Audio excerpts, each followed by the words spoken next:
Thank you for tuning in to Exeter TV. Exeter TV is the town's public and government access channels, available on Comcast Channels 6 and 22. Channel 6 is your channel. If you have an idea for a program, want to host your own talk show, or submit a film, we're here to get your content on television.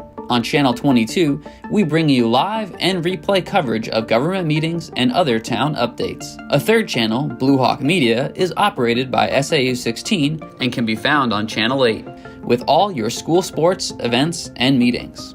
You can watch Exeter TV online at exeternh.tv, Apple TV, and on Roku. Find us on social media for extra content. Subscribe to our YouTube channel and hit the bell to get notified about live streams and new content. Tune in to our platforms every other Friday to watch the Exeter Biweekly Report, with recaps of recent events, updates from town departments, and messages from nonprofits in your area. If you head to our website, exeternh.tv, we invite you to sign up to our newsletter to receive monthly updates about new content, upcoming meetings, and more.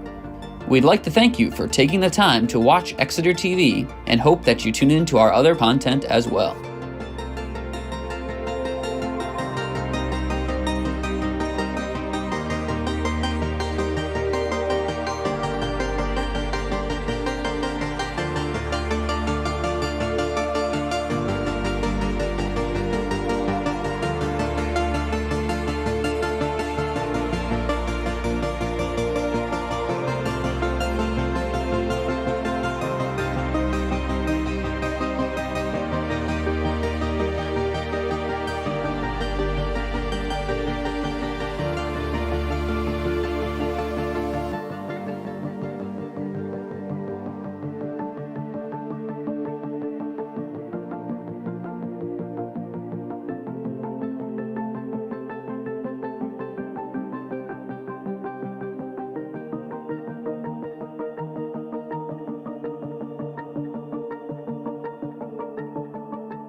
to order.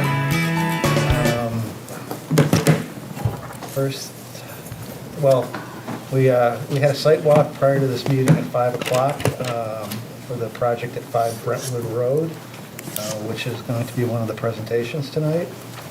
And now, can we introduce the members? And we have a new member, Ethan Fishbaugh, down the far end. Keith Fishbaugh, alternate. Trev Matera. Valerie Fanger. Connor Madison. Dave Short. Andrew Koff. Keith Whitehouse. Michelle Crapo. And, oh, I'm sorry, go ahead. Dan Chartrand, Select Board Rep to the Conservation Commission. Kristen Murphy, Conservation and Sustainability Planner. And then remotely, we have, well, I don't see any. I saw Bill there before, but possibly Bill Campbell will be remote. And Don, too, I believe. What? And Don, too, I believe. Okay. Don Clement. Do we have any public comment? Amanda? Yes. Introduce myself first. My name's Amanda Kelly. I live at Prospect Street. I have a relevant gift for the committee. These are from my garden. You may pick tonight. Wow. Excellent. So, I am the lucky neighbor in the Prospect Street neighborhood. We have a variety of lot sizes. We are an old neighborhood, so we have some very teeny tiny lots like I live on. If any of you have been to my house, and well, you have. Hi. And then we have some houses that have like an acre lot. And one of my neighbors has allowed us to create a little neighborhood garden on his lot because he has a lot of space and let some of us who have less space share in building this beautiful neighborhood community garden. That's where all these clementine, cherry tomatoes, and black raspberries and red raspberries and the last of our strawberries came from. We have a great time. I know I'm not preaching to the choir when I say that community gardens are an ideal way to give residents without yard space. Thank you, Kristen. Especially renters and those who live on small lots, which we have a lot of in town, both renters and very small lots, renters in large buildings. A way to grow some of their own food and reap the mental and physical health benefits of gardening. I know that we as a town have had some conversations in the past about community gardens. I know I've talked to Kristen about this a few times. I've talked to Keith about this a few times, Bill Campbell. So I know this isn't a brand new idea, but I'm here to resurrect the idea of a community garden in town. I know we have had conversations about certain parcels of land. Kristen and I talked this week. There might be other parcels to consider that hadn't been ones we'd thought about before. In conversations with some of my neighbors who have some great connections, I've come up with some ideas for alternate water sources, if that's an issue, depending on which parcel we might identify.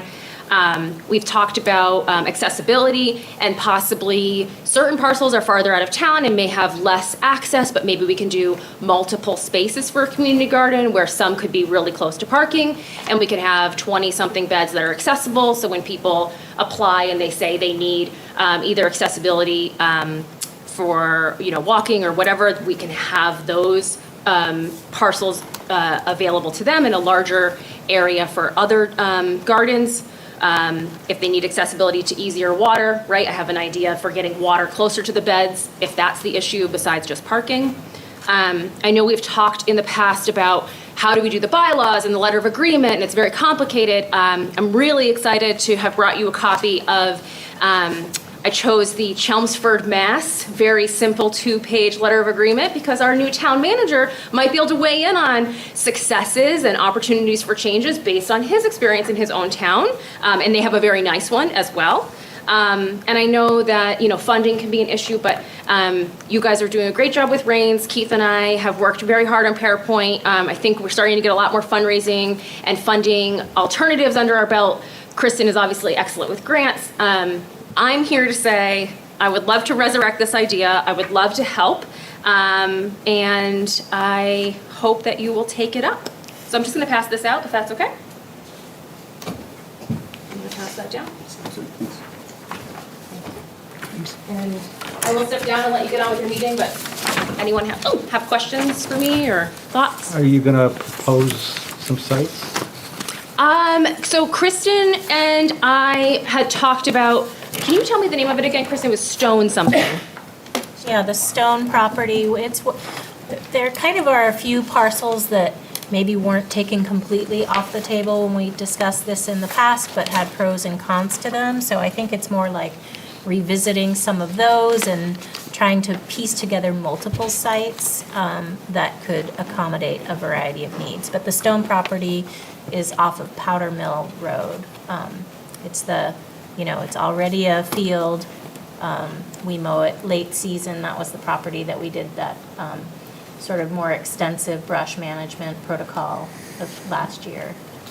Oh, would we want to have her maybe present a proposal starting with Stone property? Sure. Just to see what we're looking at. Can I ask a question? Yeah. Who would oversee this? Because I'm familiar with community gardens, but there was like a part-time, it was a larger city, and they had a part-time person overseeing it. So, I think that's a great question, and I Yeah. don't think that I'll personally have the answer, but I think we as a town will have to come up with that answer together, Okay. yeah. Yeah. Yeah. Kristen and I had also talked, we might loop in Greg on this conversation. There might be some Parks and Rec properties that would be available space for some of those smaller accessible plots. So maybe the larger could be at the Stone property, and then if we need, 20 or so, we can look at a couple of places that are very adjacent to parking. Okay. Other thoughts? You want me to just come up with a proposal, Dave? You want me to do all the work? I'm Gotta curious start of the someplace. I'm happy to. alternate water supply. I work in water supply, so when someone talks about water supplies, I have to ask. Yeah. What, did you Yeah. have something specific in mind? Yeah, so For like that property in general? Yeah, so this came up when the conversation had previously been about rains. There's a lot of entanglement there. It's not a great source. But in my mind, I have been thinking, not a great site for those reasons, but there is like an existing well. And so the conversation had been like, okay, what would you have to do to get the well running and this and that? And then we'd have to go uphill, and it was very complicated. So I was talking to some other residents about this, and the suggestion right now is those large cube water tanks. So I don't know how many cubic feet they hold exactly, but we could, he actually was basically volunteering to procure those for us, and we could get those filled by a water company or town water, if that was the way we wanted to go with it. There's a variety of ways to get it filled. And then there could be a pump so that you could fill, you could either fill hand water or you could pump to a hose and offer, hand Yeah. spigot options. So finding an easy way to bring the water right next to the garden. It might need a little bit of screening to make it a little bit more pretty, right? But at least it would be a quick and easy way to bring it right to where we need it without having to go through the whole well situation. Perhaps the parcel where the flagpole is at the Dan Healy Pool, right out front to the left of the parking lot, provides a huge parking area, and there's a water source there, and there's plenty of sun there as well. Yep, Kristen mentioned that one as well. Yeah, that's a good one. Yep. So excited. Excellent. Okay, so we could talk offline about some specifics and I can come back? Yep. Excellent. In the meantime, we can read this. Yeah, I think that's a great place to start since we have, an example that's related to our town. So, anyone else? All right, thank you for your time. Thanks, Enjoy Amanda. the fruits. Thank you of for the my treats neighborhood. there. That was, Yeah. Thank that's you. quite an offering. Yeah, how'd you get tomatoes this early? Those are like the 6th and 7th and 8th, the harvested ones, so feel lucky. All right. First item is wetland conditional use permit application from Stone Arch Development LLC for the construction of a proposed 8-unit residential single-family condo development at 5 Brentwood Road, tax map lot 62-111. And an additional request to consider holding a conservation easement in a 4.8 acre portion of the land. And I believe we have somebody from Beals. Yes, good evening, Mr. Chairman, members of the board, John Lorden with Beals Associates. With me today also is John O'Neill, the applicant from Stone Arch Development, and Jack Hayes, the project wetland and soil scientist. So thank you for anyone who came to the site walk today. I think it was a productive use to walk around, kind of get a feel for the project, but I'll give a brief overview of some of the changes that are being made. So this is the whole site existing now, minus this lot. This is a 0.15 acre lot, which we're doing a small 2,900 square foot lot line adjustment, giving them some more property up against the right of way. This lot over here is going to be broken off from the main lot. It's going to be just over a half an acre. And then the rest of the lot will be used for the development and for open space. The right of way itself is about a half an acre. It's a 250 linear foot cul-de-sac into the site. As currently is proposed, we have 7 units around the cul-de-sac and an additional unit that we walked out to here off of McKay Drive. Clearly, as where we're parking, there is some gravel parking area. That's all going to be removed. We pointed out some trees that we would try to save as possible. We do need a CUP for grading within the wetland buffer.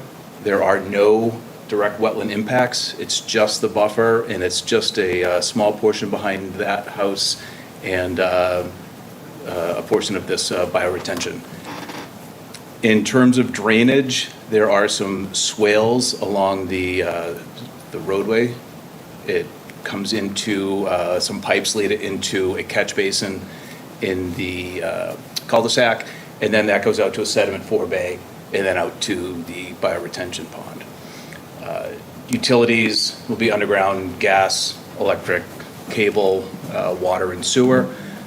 Sewer will be a straight line from the back of the site all the way out to Brentwood Road, where it'll make a connection. That is pretty much everything we wanted to touch base with. There is a component for open space that would be held in conservation. In addition to this, it's currently 4.5, 4.8. There may be some massaging that has to happen, but the majority of the site will be going into open space.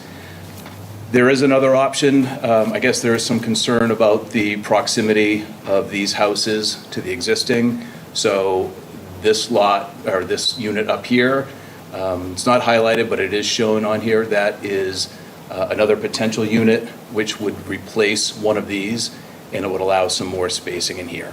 So that would be another conditional use permit that would have to come before this committee. It hasn't been filed formally, but it's something that we'd love to discuss today and at least get some feedback. So unless John or Jack, you had anything, I think we'd be happy to take any questions you might have. In the meantime, Don Clement just joined us, so questions? Anyone? Hi there. Good evening. Hello, Don. Hey, Don. Just a quick question.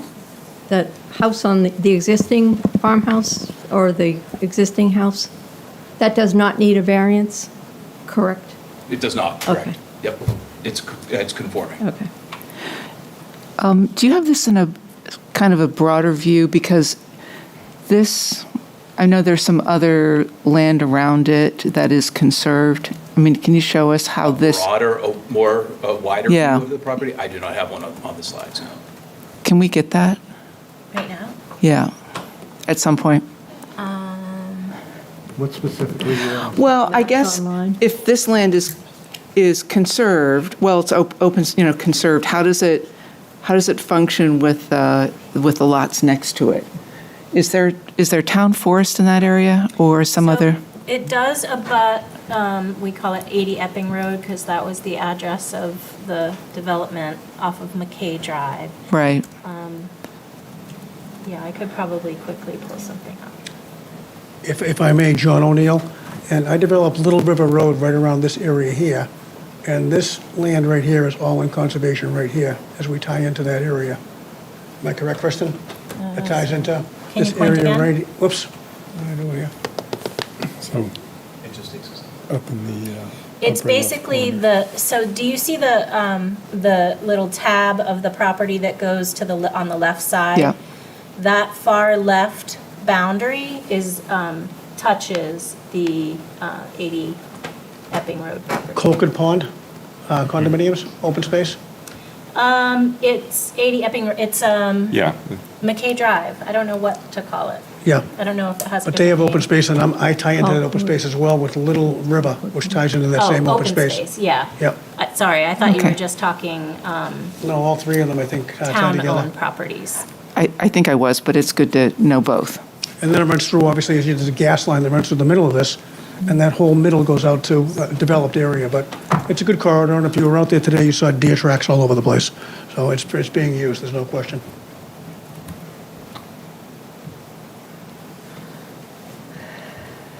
Anybody else? So I guess we have the option to take the conserved land or not. Is that right? Yes. And if we don't take the conserved land, then the bonus unit goes away.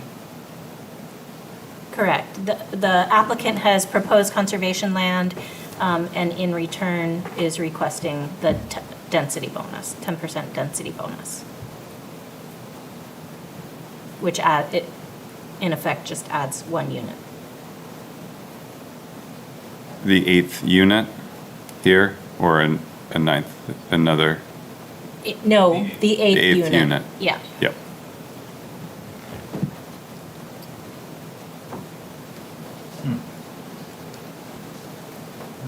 I think I missed something though.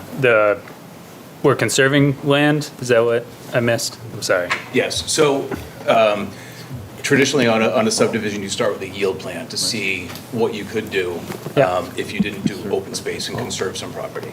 That yielded 7 lots. With going to this being open space, you do get the density bonus of 1. So it's not totally clear in this plan, but about that color difference right around here, up into here, would all be conserved. Put into open space. Pass that down to Valerie. Thank you. Yeah, that answered it. I just wasn't paying attention, I guess. So, well, there's 2 things here. There's the wetland buffer CUP. So that's one thing we're looking at. And the other thing is, assuming we agree with the wetland CUP, then we would talk about the conservation. So it's sort of a 2-step thing here. Yeah. Yeah, I'll start on the CUP questions, I guess. Is that tree line around the? Sorry, I wasn't on the sidewalk, but is that a tree line around the development, or is that an open field right to the wetland? In this vicinity? Yep. There are pockets of trees. If you're out there, it's this portion is open, and then there'll be some trees, and there'll be some trees. So it's not all forested. It's a combination of the two. And you're not planning on having a lawn directly Up back abutting here? the. Correct. Yeah. No, that would stay as is. Here's aerial view. Yeah, it's a large, open, It's a big. meadowy type. There's a large cattail stand sort of in the middle of the wetland area. And there was a path mowed through it, so it's wet, but it's not Like a wet meadow. seasonally wet. Yep. Be inaccurate.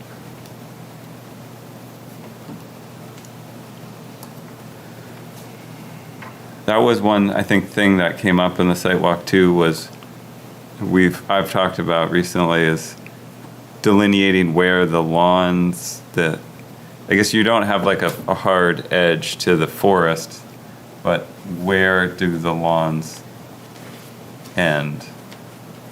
And how does that relate to the conservation land? Because one thing that would potentially be an issue here is that conservation line looks like it's, I don't know, it's not that far from one of those houses, 20 feet. It's the width of the house, 30 feet maybe. Is that lawn, over time, will those lawns encroach into the conserved area? And that would create a problem potentially for us. So we would want to make sure that the conserved area excludes people's lawns and that people have an appropriate sized lawn delineated on these plans. Yep, that's fair. Yeah. Where possible, 40 feet, as long as we're not extending back into that, but approximately 40 feet behind. 40 feet behind the house would be the end of the lawn. Okay, well, I guess we'd want to see what that actually, like, that would be, should be a thing drawn on a plan to verify that that 40-foot line doesn't include the, whatever line ends up being drawn for the edge of the conservation area. I mean, that could become that line. Fortunately, not a lot of that is wooded, and it's field right now, to be quite frank, as you saw. Right. Yep. Which is why it seems like someone could buy the house and just keep mowing. But we can put up markers. I mean, certainly, we don't have an issue with that, and having markers set up at 40 feet behind the houses. And I think we've purchased them quite a bit in Exeter, the conservation markers. Glad to do that. Conservation boundary does. Yeah. And not only is it a conservation boundary, but it's a wetland buffer in some of these situations. Yep. But you pretty clearly, you don't want anything in the first 35 feet in the 75-foot setback, am I correct? That's a no-touch zone, for the most part, in Exeter. Yeah, so I think this is poorly drained, and it's a 40-foot, it's not labeled on the plan, but I believe it's a 40-foot wetland buffer that you show. Oh, 50, it's a 50-foot wetland buffer. Yeah, check.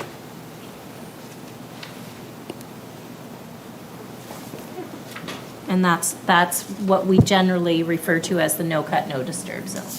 The first 50 feet? 50 feet from the edge of wetland. Okay. Can live with that.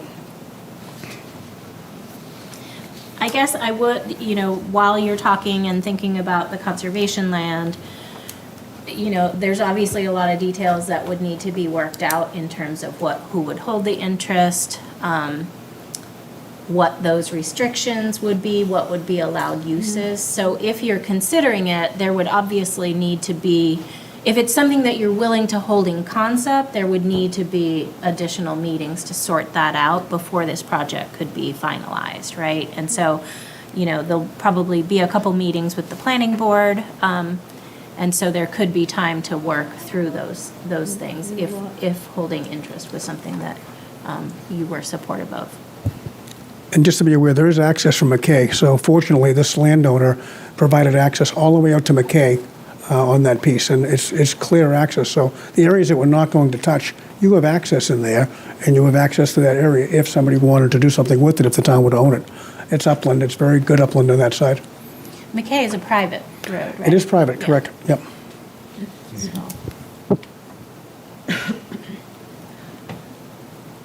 Can you, And the report was saying it didn't have any recreational value. They went through a lot. It doesn't have a lot of any recreational value.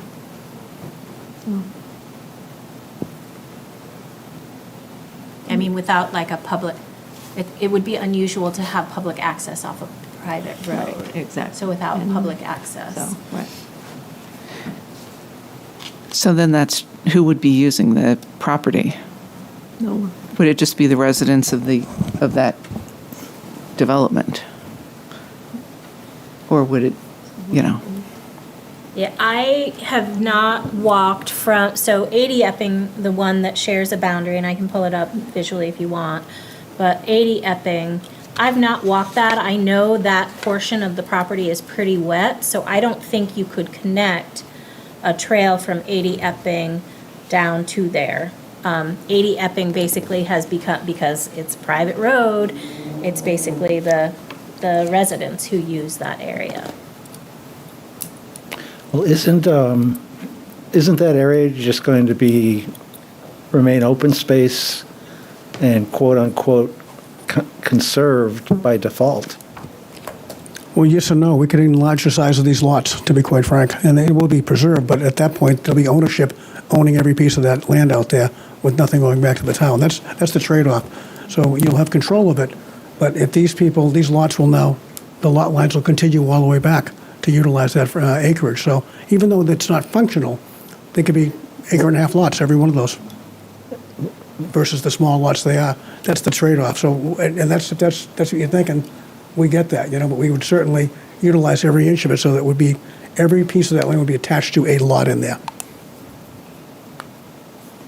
If that would be the non-open space, you would not do the open space. I would do there's a formula of what we have to have with open space, but beyond that, whatever we could, I'd enlarge those lots. And as silly as it may sound, somebody's saying I have an acre lot versus a half-acre lot, even though it's non-functional, it's very exciting for people. It sounds great. Yeah, it sounds great. I have a question. How much acreage is remaining after you do that lot line adjustment and that other half-acre houses? For the entire lot or just for the open space? For this, conserved? no, for the whole thing is how? About 6.7, 6.8 acres. Okay. So you're losing about an acre. It's 7.5 now, so, okay, you're losing about an acre, okay.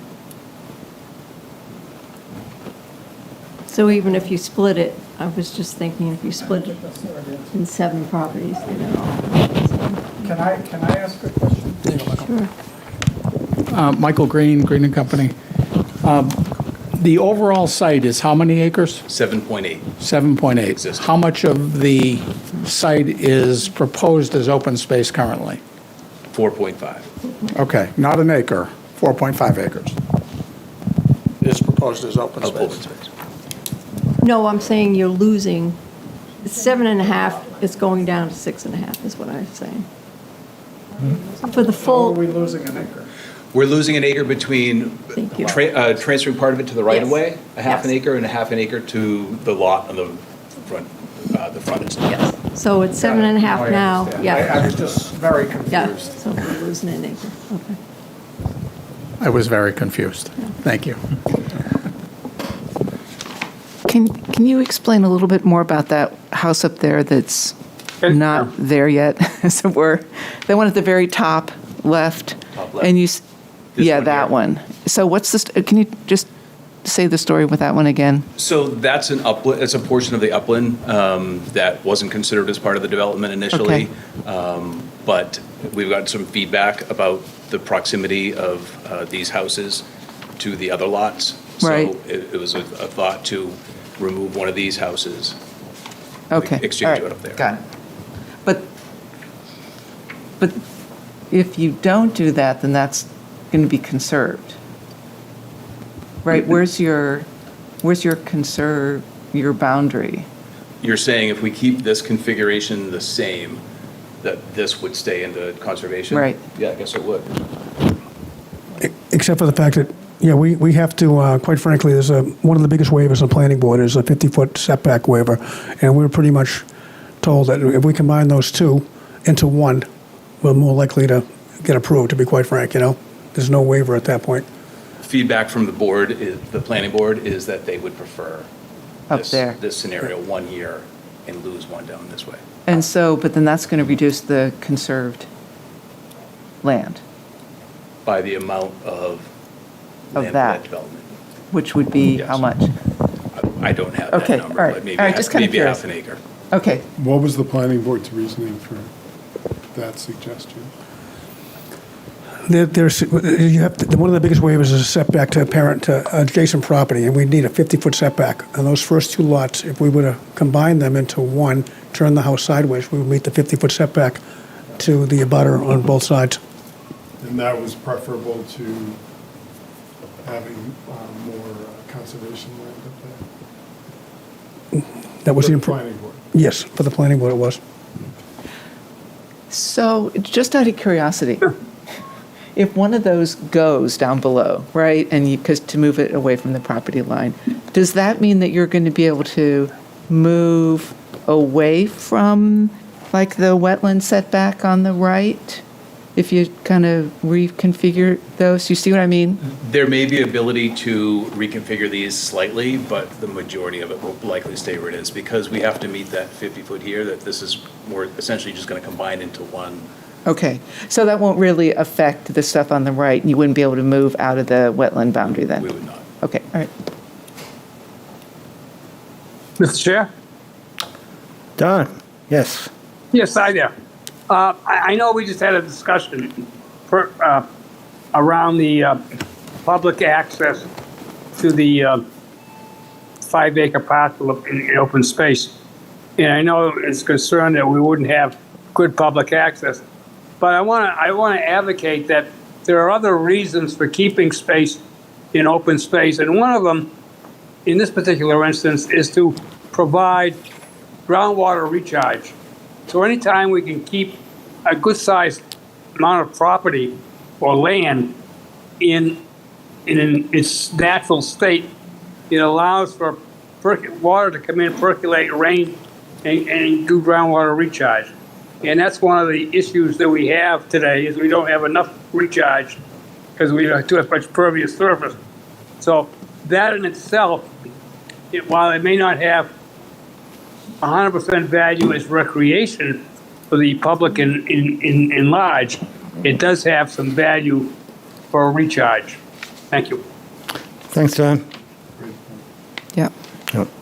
Yeah, I'll just dovetail with Don's comments as well, and lay my biases on the table in that I am generally very in favor of this kind of open space development. I think it's a really good way of trying to meet both needs, where we're trying to meet the amount of units that a developer might need to get to, whereas also not having to slice up an entire lot like we were mentioning and using it across the entire development and preserving what we can of hopefully higher valued habitat or conservation land. So in generally, I look very favorably on these. I mean, I know we're getting in the weeds right now where we're moving houses around and the actual uses of potentially public land.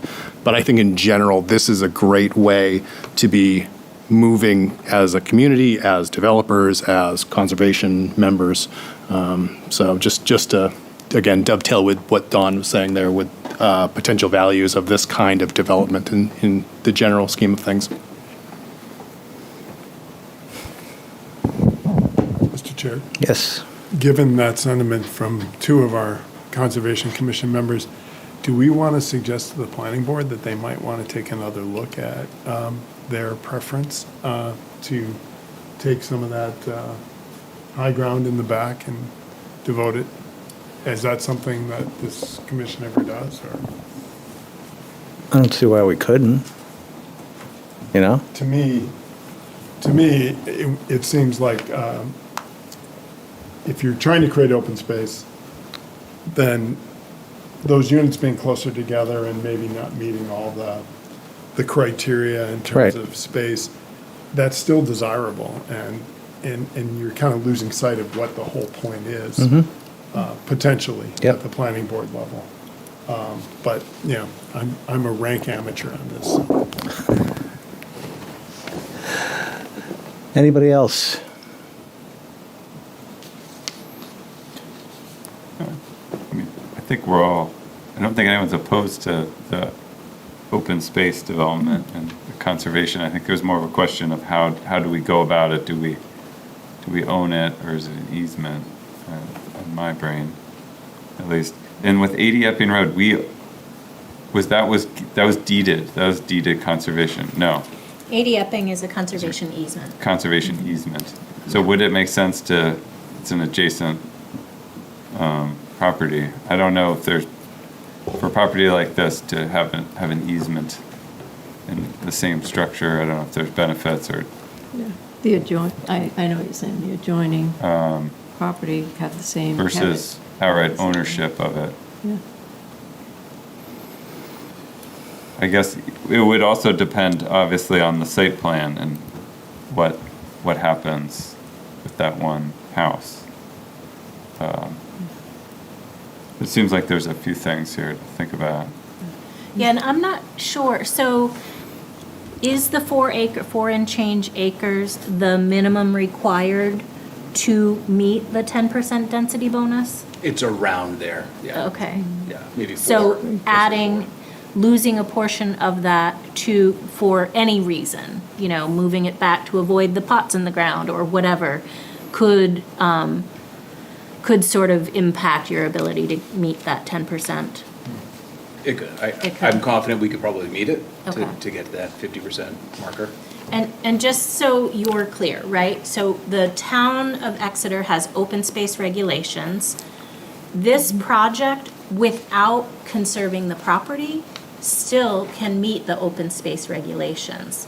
Right. The difference is the density bonus requires proposing and accepting that conservation land to be held by the town or the Conservation Commission. So, you know, I just want to be sure you're clear on what we're talking about. Okay.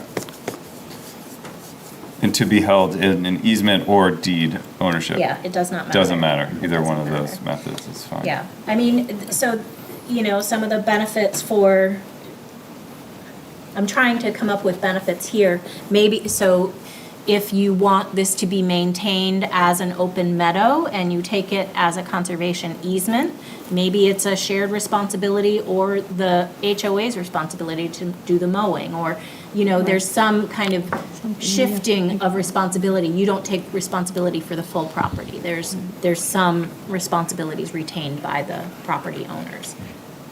That can also be problematic, right? You Well, have to be really specific about what are permitted uses. When you have multiple parties involved, one conservation-minded and one not, then you have potential to have conflicts. Potential. But, yeah.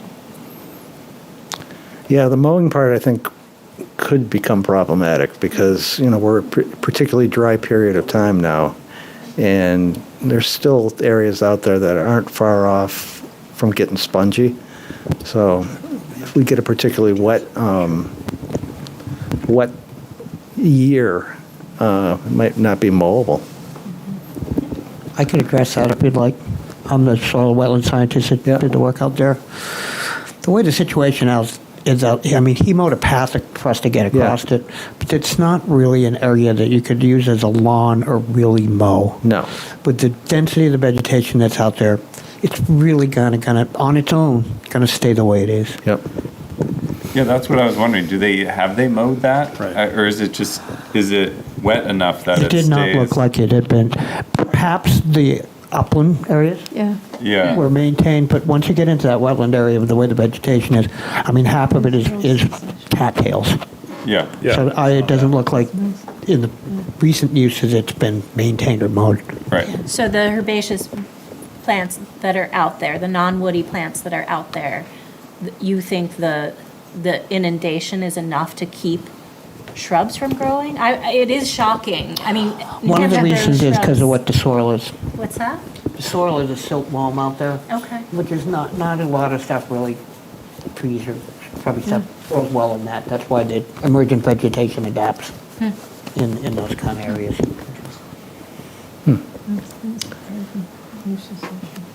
All right. Any further questions? I think just a clarification, where the CUP we're seeing tonight is based on this plan, not the house to the left, upper left or anything. Correct. If that comes in, you'll come back. Correct. We'll have this whole discussion again. But if there's feedback that the commission would like to give us at this point, I think we'd be happy to take it. Yeah, I think my feedback would be this option, or this is my preferred option, rather than the house So in the now top what the left. planning board is perhaps pushing toward. Correct, yeah. But, yeah. So I think that needs to be communicated. How does that get communicated to the planning board? In our letter.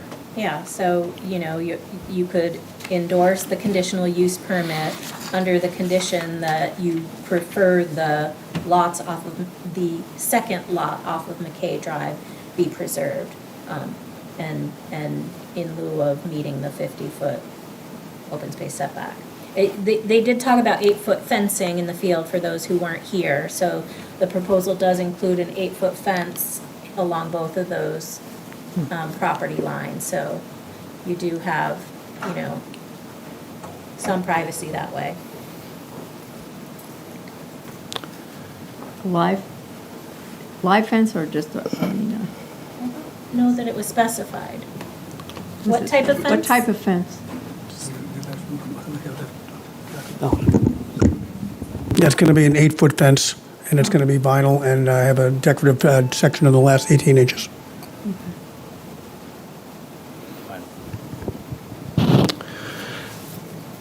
All right. Do you want to go over the CUP criteria and then incorporate, assuming we approve that, incorporate into the motion to accept it, what we've just been talking about? I have one question ahead of, is there a plan that shows the buffer impacts? Because that's not actually showing buffer impacts, is it? It's not showing highlighting the areas that are. Let me see, there's a plan that shows it a little tighter. Just needs to wake up. Okay. Yeah. And maybe point at up in the sky, yeah. Okay.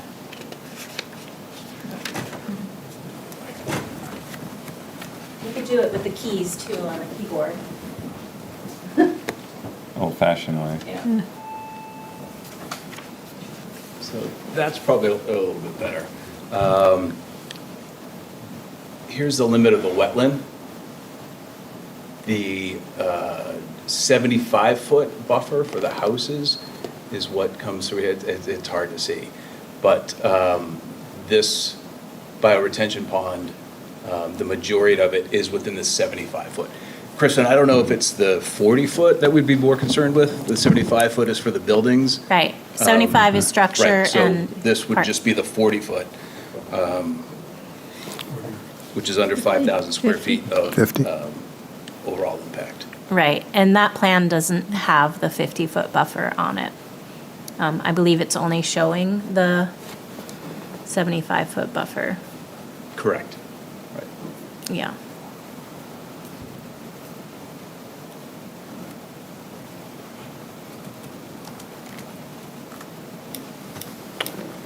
Okay. Anything else? And how many square feet of impact? Yes. Was it 11,000? So what was calculated and submitted was based on the 75-foot, Okay, and that was 11,500 square feet. right. I did it for the 40-foot, Kristen, thinking that it was poorly drained, not very poorly drained, and that was just under 4,700 square feet. So if And it's I'll- really 5,000, then it might be somewhere around Okay. 6,000. Yeah, Rather I- than- If it's 50 It's feet, 50 on then the it's plans. more than. Right. I'll defer to your wetland scientist, but the plans show 50, a 50-foot buffer, which is our requirements for very poorly drained soils.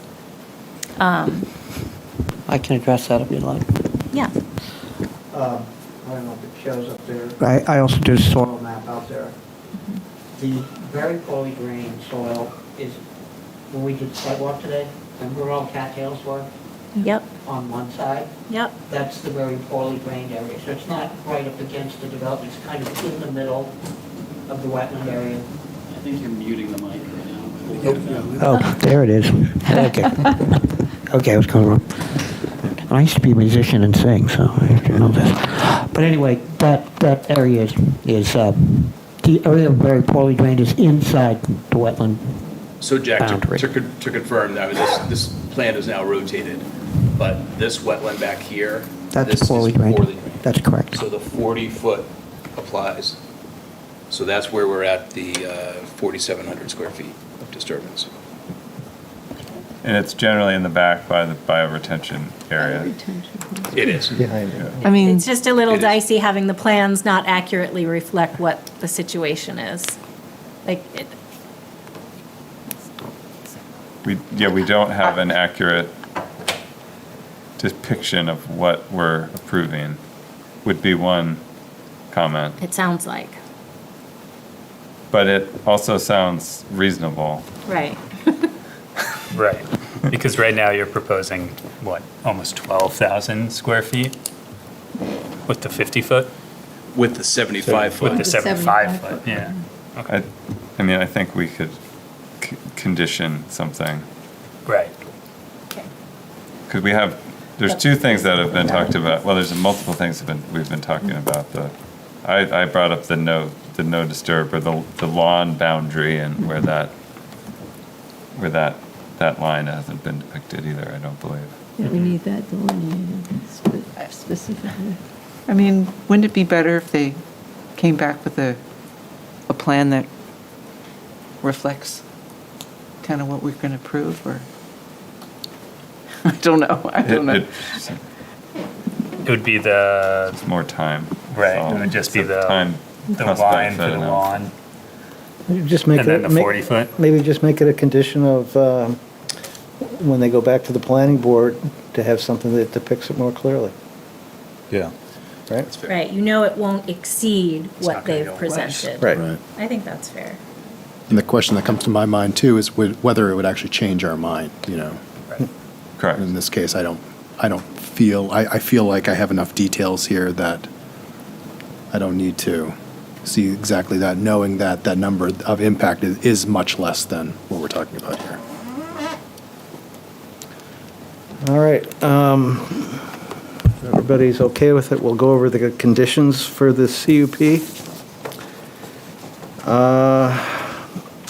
Prior to issuance of a conditional use permit, the planning board, or in our case, the Conservation Commission, shall conclude and make a part of the record compliance with the following criteria: that the proposed use is permitted in the underlying zoning district.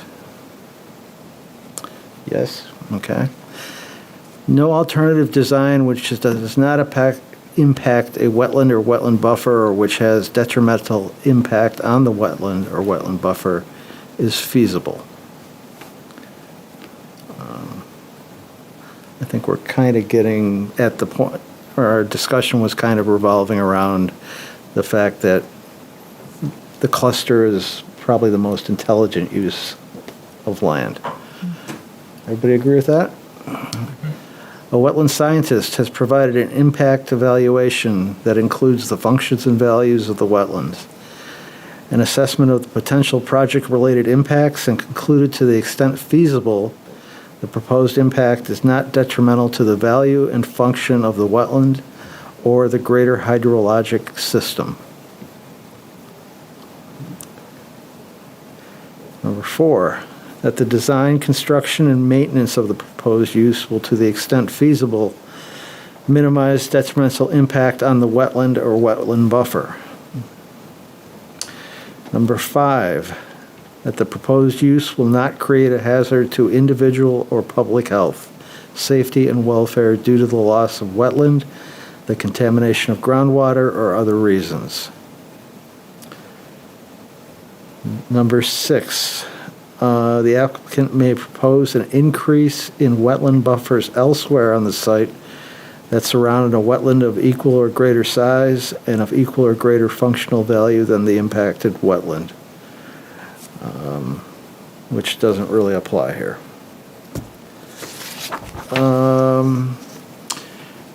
Number 7, in cases where the proposed use is temporary or where construction activity disturbs areas adjacent to the immediate use, the applicant has included a restoration proposal revegetating any disturbed area within the buffer with the goal to restore the site as nearly as possible to its original grade and condition following construction.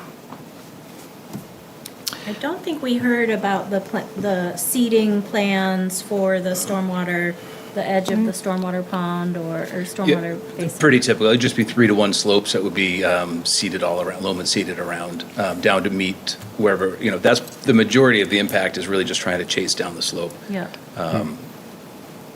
But if there's a particular type of seed you'd prefer, we'd be happy to list it. Connor, start preparing your motion. I think in a buffer we've used conservation seed mix, but I don't know if that's been uniform across all projects. I have no idea. Yeah, me neither. So I'm fine with grass. Okay. We did see one patch of knotweed, or it was just literally a few little sprouts on the edge of the disturbed area. Otherwise, it was actually surprisingly, I guess there's a lot of bittersweet too. But it's a surprisingly nice habitat. So I don't know in terms of native plants. So I don't know how to maintain sort of they have typically there's some invasive management plan. And that's part of the stormwater report, is when you're going in, Yeah. anything that's seen as invasive, there's a removal plan. Okay. All right. And the last one, number 8, that all required permits shall be obtained from the New Hampshire Department of Environmental Services, Water Supply and Pollution Control Division under New Hampshire RSA 485-A:17. The New Hampshire Wetlands Board under New Hampshire RSA 483-A, and the United States Army Corps of Engineers under Section 404 of the Clean Water Act.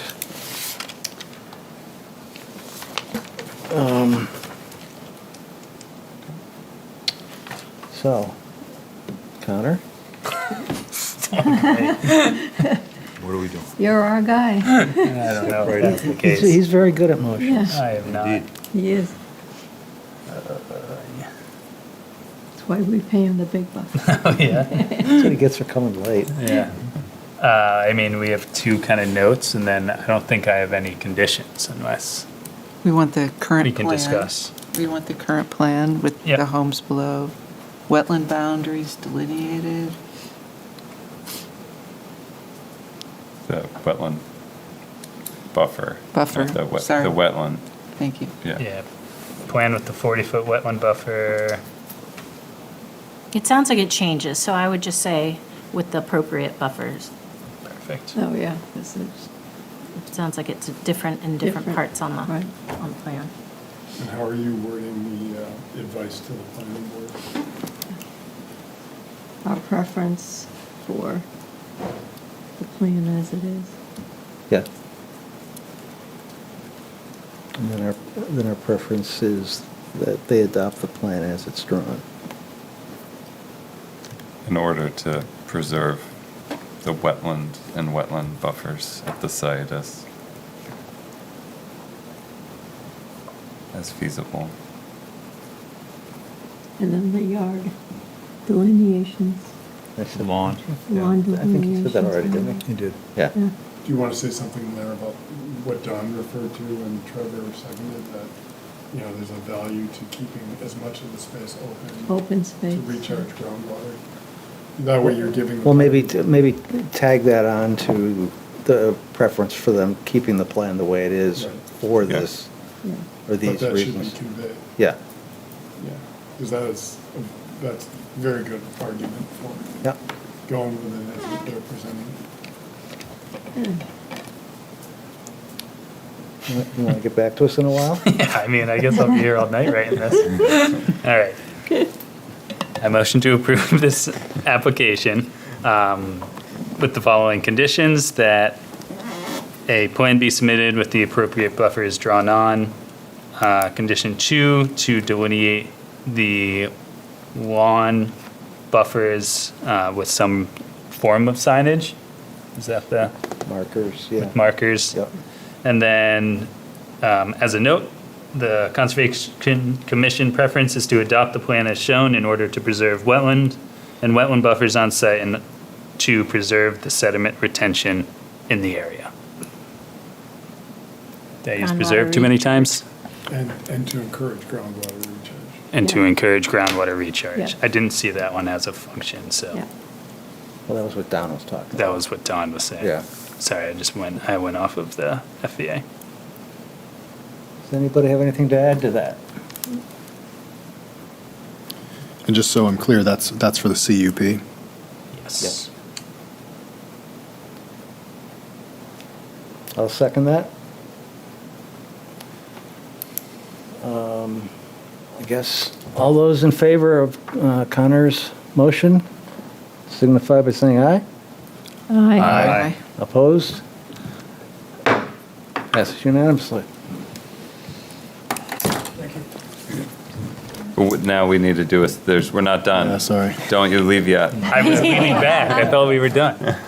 No, we Isn't did the there- other one. You Yes. did the other one. You need to discuss the conservation land. For the whole, And whether you're willing or not to. Makes sense, Trevor. Yeah. So the options are by deed, right? Is that what you said? That would Fee be owned, Yeah. direct ownership, so the town own it. right. What? Tell me So what are the options? HOA land. Right. They don't get a density bonus. Right. I think we're beyond that. Privately owned with a conservation easement. Right. They get a density bonus. Right. Town owned for conservation purposes, they get a density bonus. And the status of the adjacent land is that it's under conservation easement. It's It under is. the second. Do you have a preference as the, Like I said, multiple property owners can get challenging sometimes if opinions diverge. There's room for disagreement when two parties are involved. so your preference is for the third option? Yeah.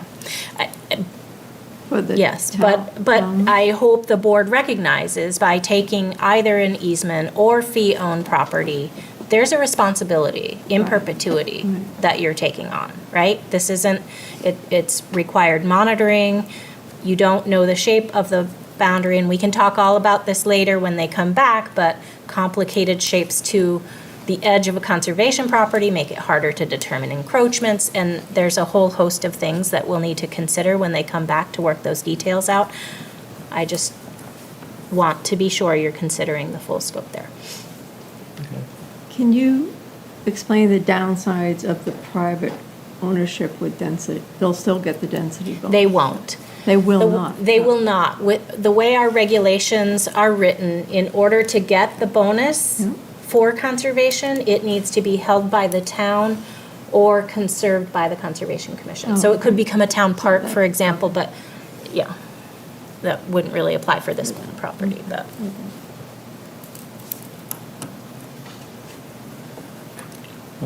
I guess maybe we could punt and just say we are open to holding we don't need to decide options 2 or 3 right now. We don't even have a plan. You don't need to decide easement or fee owned, no. Yeah. Right. So I think, for everyone's sake, why don't we make that decision when we have a final plan? This whole plan could change. Right.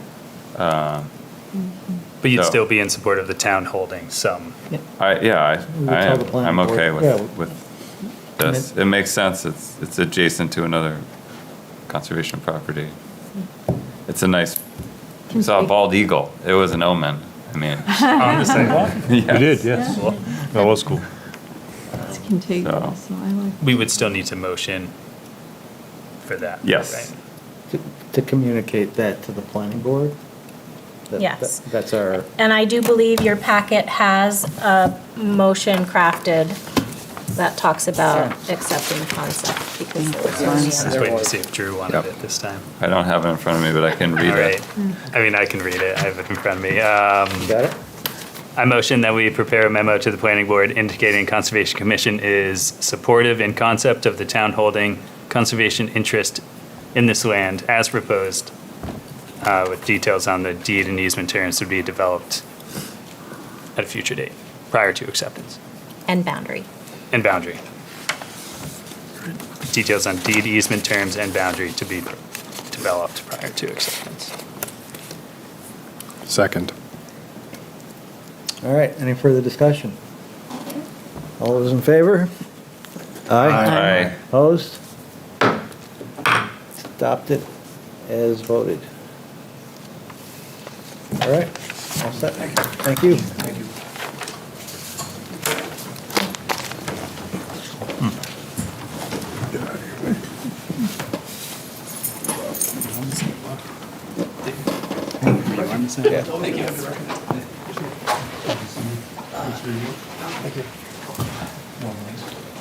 It was a wonderful day. Thank you. Were you on it too? Yeah. Good to see you. Yeah. See me too. It wasn't as hot as it was supposed to be. It was like 90 instead of 97 or something. Yeah, it wasn't, with not being Well, in the sunny morning, was key. in the morning, it was forecast to be the heat index 104. Right, Yeah. and it wasn't that hot. I mean, it was obviously not cool. Humidity but- was oppressive. So Dave, are you able to see if Barbara Richter is online? She is. Okay, great. Cool. Yep, I'm still here. Hi, Hi, Barbara. welcome. Hello. Exciting. I'm happy to intro this if you so desire. Yeah, absolutely. So, prior discussions that the Conservation Commission has had prior discussions about land use change tax or other alternatives for funding the Conservation Fund. To date, what the commission has done is approach the town either for a conservation bond, that was sort of the big one, $3.5 million conservation bond in the early 2000s. And then since then, it's just been smaller allocations or project-specific allocations. Prior meeting discussions, Michelle and Drew and others had talked about, why don't we look at land use change tax and what that even means, what it would look like for the town, and get more details about how that is used in other communities to fund the Conservation Fund. So tonight, I am really pleased to invite Barbara Richter here. She is the director of the New Hampshire Association of Conservation Commissions, which you all know, but the audience, if anyone is watching, may not know. That's the statewide organization that supports conservation commissions. And full disclosure, I'm on the board of directors, so I might be a little biased, but the commission has been longstanding members of that organization. And Barbara was willing to attend virtually and give us a little bit of background. So Barbara, welcome. Thank you for taking time out of your crazy busy schedule. Oh, you're welcome, and thank you for inviting me here today. I'm just going to give a quick overview. So I think I'll share my screen so that you don't have to just look at this talking head while I go through kind of the basics of current use and using land use change tax for your conservation fund. So as Kristen said, I'm with NHACC. We've been around since 1970, and we support conservation commissions so that they can be successful in protecting their local natural resources.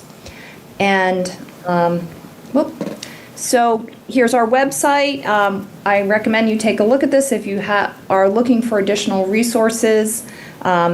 We provide a lot of education and training to conservation commissions. We have our conference this year on November 7th, so we'd love to see more conservation commissions members there, so feel free to put that on your calendar. And let me get into current use. So it was back in 1973, current use was enacted under RSA 79A, and this was a taxation law to help ensure fair taxation of undeveloped farm and forest lands. So this law really encourages the preservation of natural areas by assessing land based on the current use, or in other words, the value of the income of that land that you get under farming or forestry. So again, this is one of the best ways that New Hampshire has to really promote the protection of open space and encouraging people to keep their land undeveloped. And the other thing we found over the years is that open space really is minimal cost to your community. There's very few infrastructure projects that are needed for open space, so it's a really good way to kind of stabilize your tax base in a community. All right, so you probably know this, who's eligible for current use. You have to have 10 acres or be a farm that sells more than 2,500 in agricultural products. If your land is developed, you would be subject to a 10% land use change tax. And the land can be sold, but the next owner would still have the land under current use as long as it remains 10 acres or more. So that, again, the current use stays with the land regardless of who that landowner is. The only thing that removes it is a change in land use. So there's no way to buy out of current use. So again, we've talked a little bit about land use change tax, and that's the 10% value of the land that is then taxed to pay for that change of land use. So a lot of towns wonder is this actually, are we ever getting our money back when the land is turned over to development? And typically is yes. Many studies have shown that the land comes out of current use. The town does receive all those foregone tax revenue. So it's still a very good benefit for the town. And if you're wondering, how does your town put your land use change tax into the conservation fund, or how many towns are using this? Right now, 140 towns are using land use change tax money to fund their conservation fund. Rockingham County, 21 towns are using this money. And this is according to the Department of Revenue Administration. More than $3 million was put into, taken out from the land use change tax. And of that, $2,500,000 went into conservation funds. So the majority of that is going into conservation funding. You will find that allocating land use change tax to your conservation fund is allowed under RSA 79A, the current use law that established current use, and it will require a majority vote at town meeting, so you'll need to create a warrant article that will designate those funds to the conservation fund. And your warrant article's gonna probably look something like this.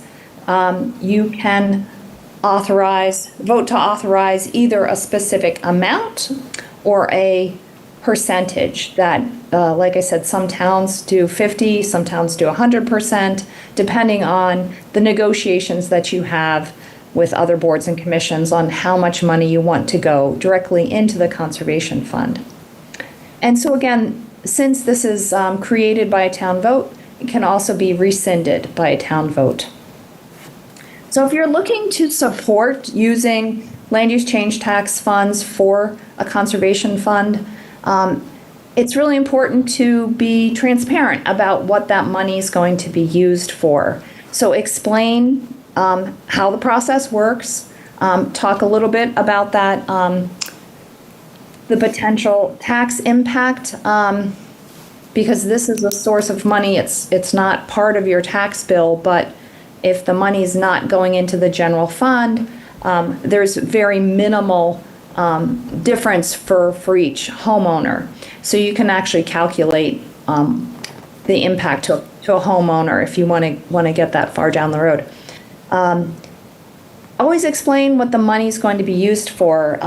You can use the example of the bond the conservation bond that you passed a few years back, and explain some of those projects and how successful they were, and kind of highlight those projects to really encourage the voters to support this work. And again, you can also make sure that if there's any concerns, this can always be changed at future town meetings. I've certainly seen the percentage go up and down depending on towns. Some of them, start with 100% and they might get chipped away, and then they get back to 100% and then they might get chipped away. So there can be options to alter the amount going into the conservation fund in the future if necessary. All right. Another really important piece is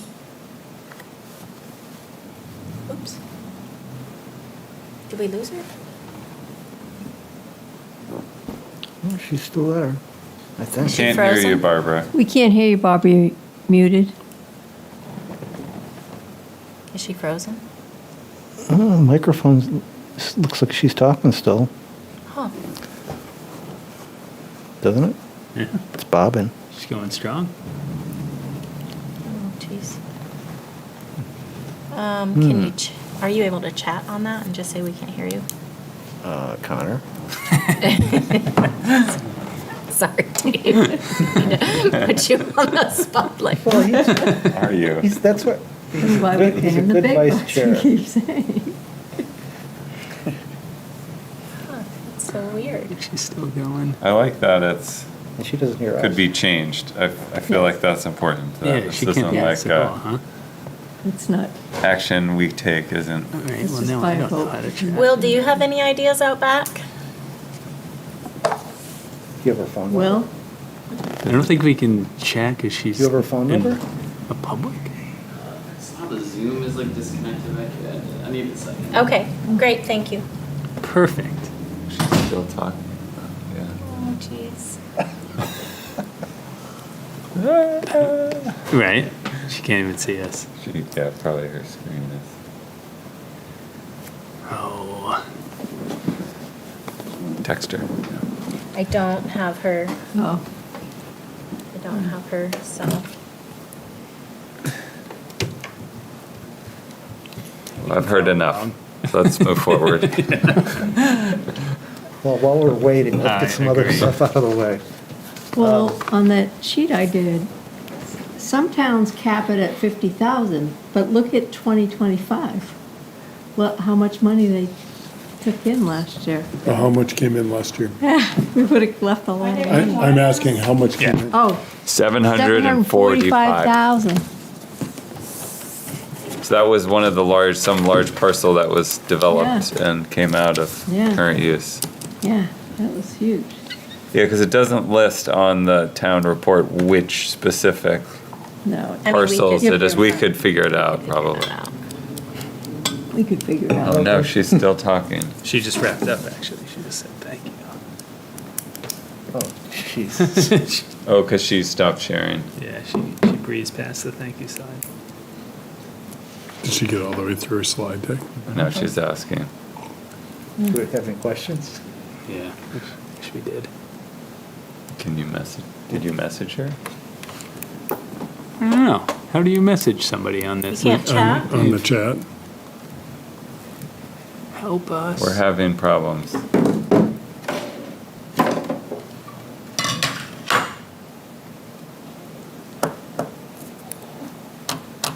Where is Joe? Isn't it usually one of those? Yeah. Like it's a raise hand, chat.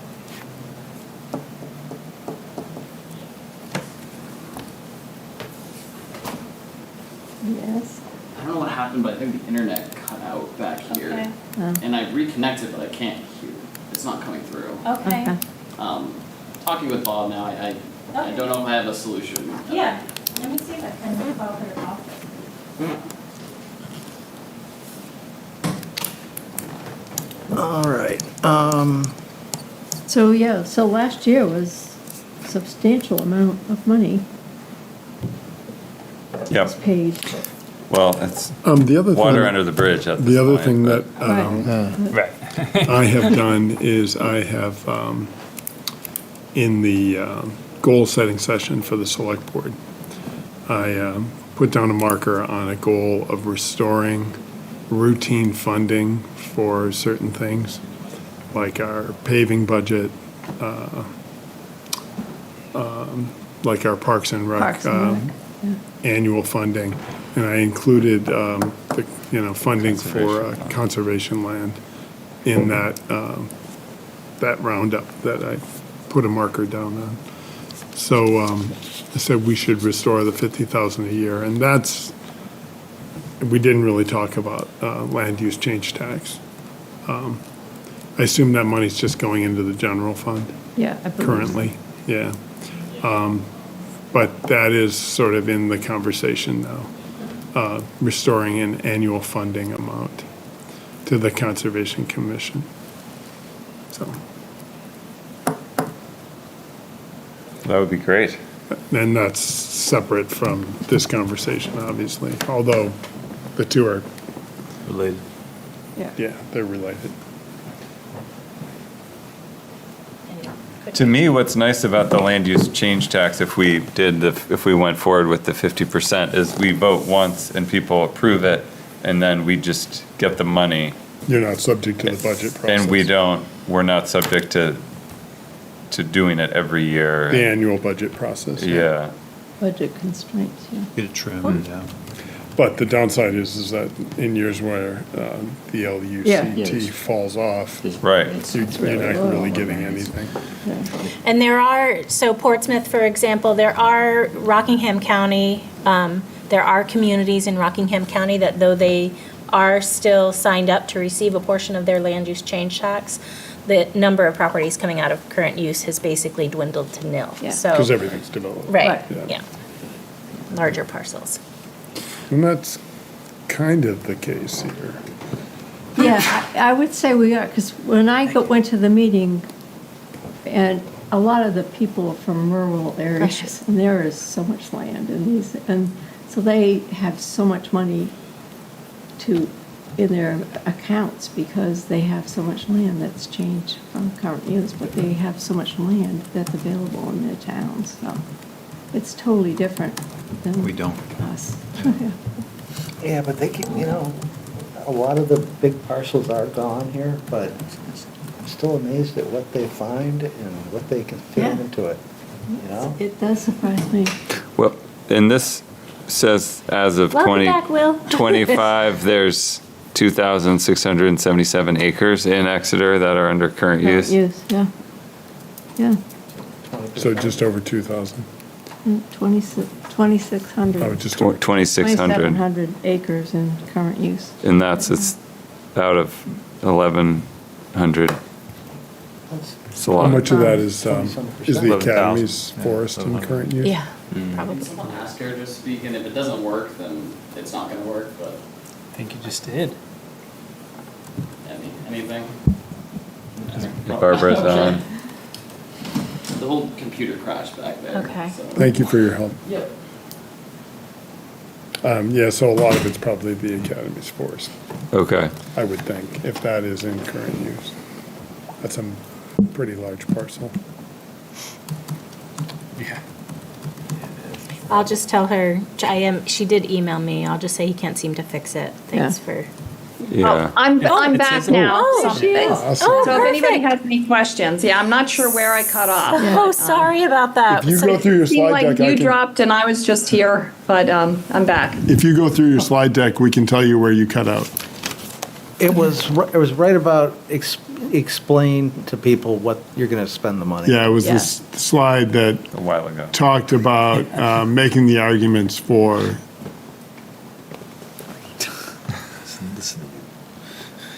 We lose you again?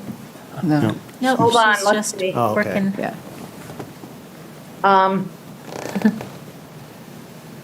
Let's see, are you able to see my screen? we are. Yes. Yes, So, that was, I believe I that think this it. was it, maybe the Yes. points to, I think it was the next slide where you cut out. Yeah. Yes. yeah. So Yeah, that's- I was just mentioning, that you probably should talk about some of the success that you've had with other conservation projects, with the conservation bond that you had. And did you hear about the part that it's important to have matching funds? If you're looking to get state or federal funding, having matching funds at the town level is really important. So having a conservation fund that provides those matching funds is really important. So being able to identify those sources to create a matching fund will really help with successful conservation projects. It's always important to really point back to your community, look at your master plan or your conservation plan and why the town is looking to keep some of those more natural areas and why it's important for their public benefit. And And I think you were talking a lot about public benefit during the discussion earlier this evening. So it's always important to bring that up again, why you want to have natural areas in your community, to have clean air, clean water, wildlife habitat, and recreational areas so that you can really enjoy living here in New Hampshire. So it's always a good idea to kind of circle back to those public benefits and how that conservation fund would support that work. And then I just kind of went into what a conservation fund is. Obviously, that's created in RSA 36A. You probably are all very familiar with that, so I won't repeat myself on that. And of course, these conservation funds can be used to purchase conservation land, easements. You can hire resource professionals to help with your NRI or wetland evaluations and things like that. So it's a really important fund to have to be able to do the work that you do and continue to serve the public. So that's where I am. Now I will stop Perfect. sharing again and hopefully not still be able to see you all. So if you have any questions, I'm happy to answer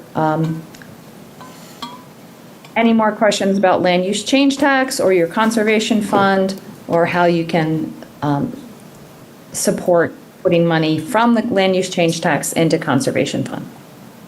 And I did share in your packet the map that I think triggered Michelle's question, a map of what communities in the state contribute what % to their land use change tax and what communities don't.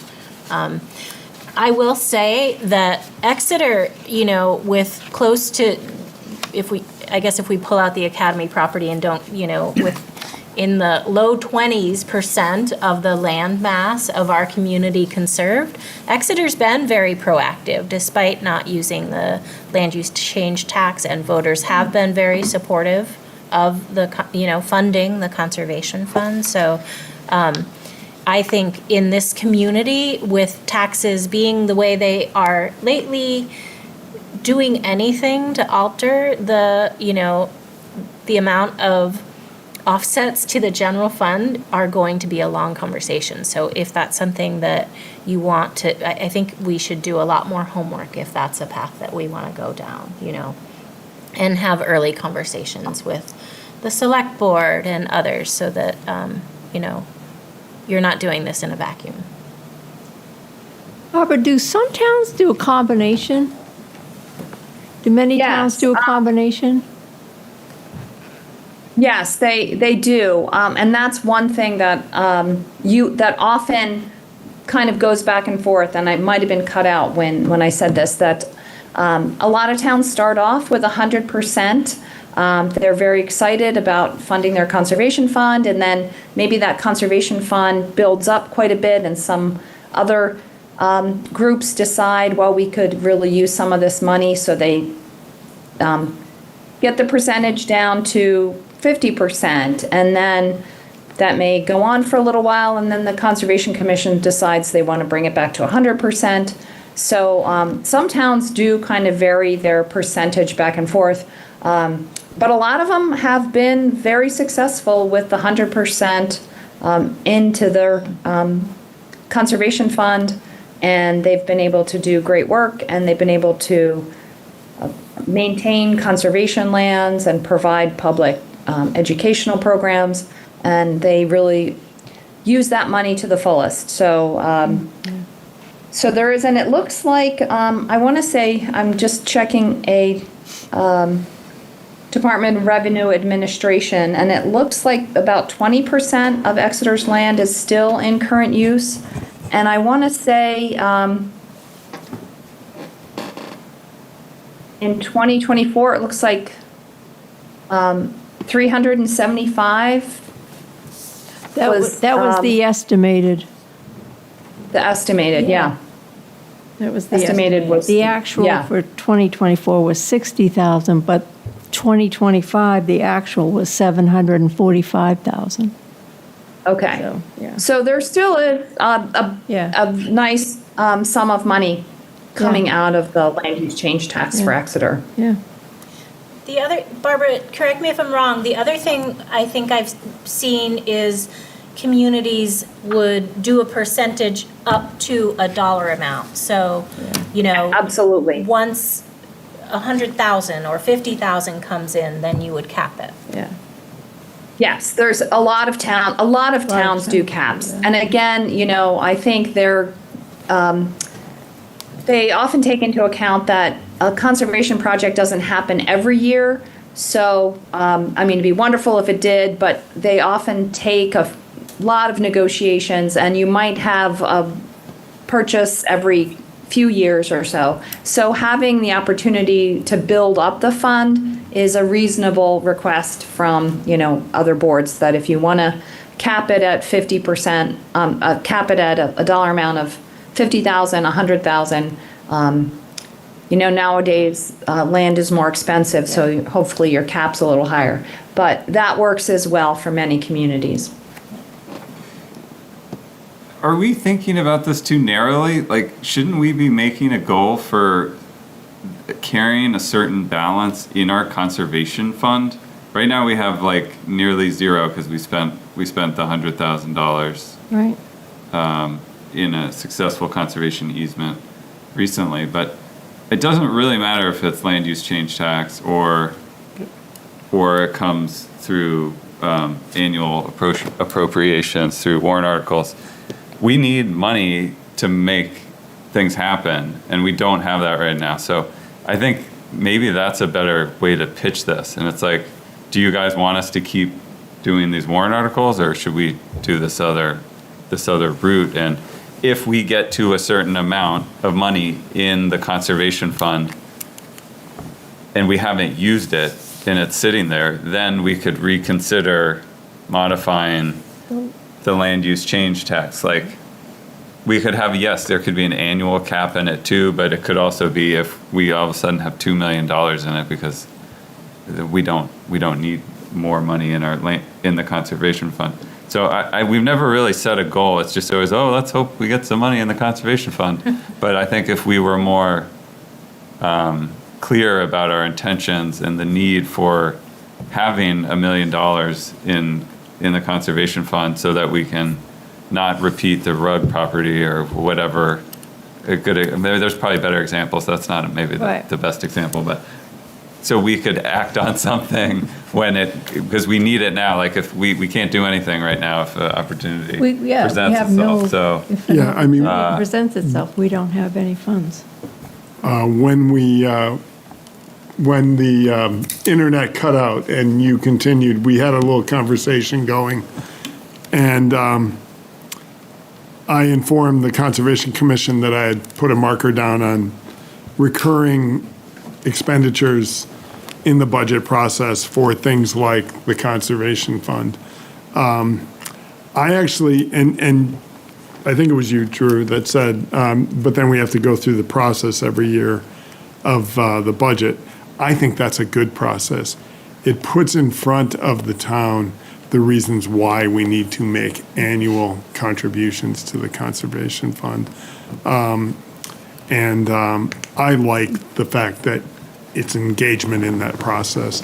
It's a robust process. It takes time. It does have its ups and downs from year to year, but I like the idea of engaging in advocating for that each year in that process. I think it's healthy. And I personally would like to see us go that way, to push for an annual disbursement to a conservation fund by the town, not dependent on land use change tax. That's my own personal inclination, but I really believe in the budget process, and I believe that by definition, the budget process and the town meeting process yield the correct result each year. By definition, they do, because the town is run by the voters ultimately. And I think it's good for us to engage in that process. It provides PR for what you all are doing, which is really important work. Yeah. And in our consideration of this tonight, the case tonight, you know, Don made a great point about why this is important, and it goes beyond just recreation. So I like the idea of going for an annual disbursement, despite the uncertainty of that. I was just going to add, it sounds like that would be a good option for, sounds like it would be a good option for enhancing visibility and that communication with the town. And then it might also be more consistent than land use change tax if we're kind of doing that on a year-to-year basis. Is that kind of what you're saying, Dan? That is exactly what I'm saying. Awesome. The process of securing that funding each year, I think, is important public relations for this commission. Yeah, I'd agree with that. Yeah. And if we I'd look at also these just like numbers, to point out, though, that the nice thing about the land use change tax is that you're balancing development with conservation. So when you are losing properties to development, that money is then reinvested into conservation. So it does create a nice balance for a community that sees a lot of development pressure. but yeah, if we look at the numbers, I mean, there are many years you've made well below the 50,000, so it's something to consider. Yeah, a number of thoughts. I'm going to try to get them out in a coherent string. First of all, I want to, note Drew's point here. I think we have two conversations going here, two discussions that we should make it very explicit we're having. One is the importance of conservation funds in general, right? And I think we understand that we do need money to do good work. And the other is the actual mechanism of getting those funds together. I do agree with Dan. I think that having the process of going to the voters for more regular funding is a good process. I'm really wary of the irregularity of the land use change tax personally. I look at this spreadsheet and I'm really trying to keep FOMO, fear of missing out, of that last line item there, that big one, from swaying my judgment on this, because if I were a scientist, which I happen to be, and I looked at data like this, I'd say, well, that's an outlier. And knowing the characteristics of this community, knowing where we are just sort of in our own developmental pressures, looking at some of the neighbors around us. I mean, Portsmouth appears to be an outlier on this map with 100% going towards it, but we also don't know what they're pulling in as a conservation commission. There's just a lot of variables that go into that, as opposed to having a solid messaging, a solid process going to this community and saying, like, this value. We go to those voters and show the value of what we're doing, which honestly I feel resonated with a lot of Barbara's slides as well. Like, having that kind of messaging, that needed to be done regardless. So all that's to say really that I'm wary of this as a solution to our funding issues at the moment because of the variability in it. And honestly, I also see it a little bit in the same vein as like the in lieu fee with the ARM fund.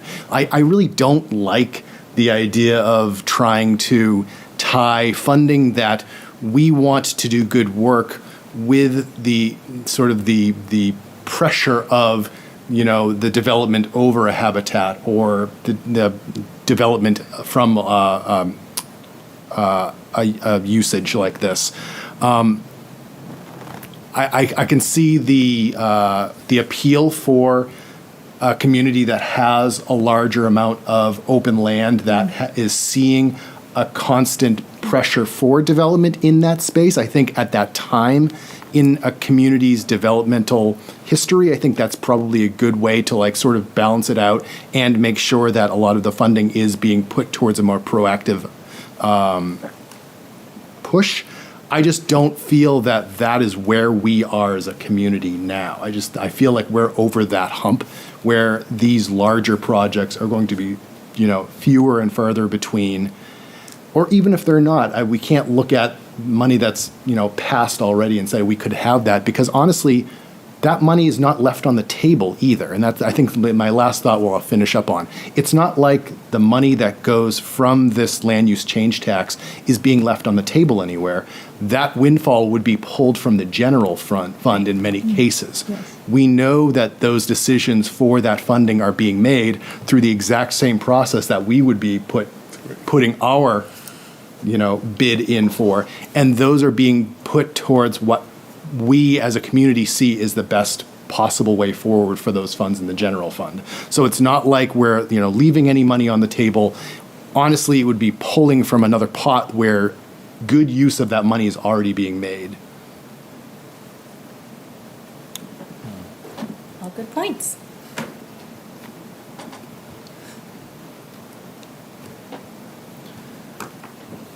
I still like the land use change tax idea. I think.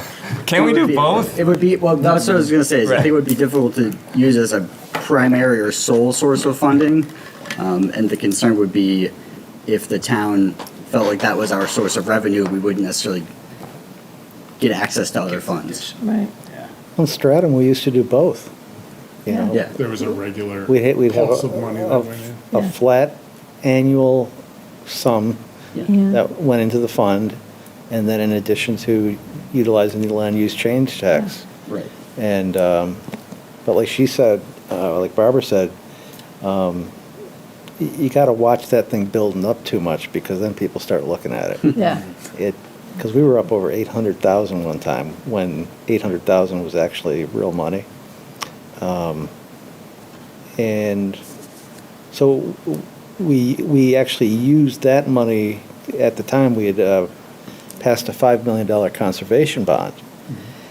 And we were able, between current use money and the sums we were getting annually in the budget, it was probably 2 or 3 years before we had to touch the bond money. And people really appreciated that. Yeah. So there's a whole bunch of ways to do it, but yeah, have the steadiness of the yearly budget, and then I don't know. You can do it like Trevor was saying. It's kind of semantics in some ways.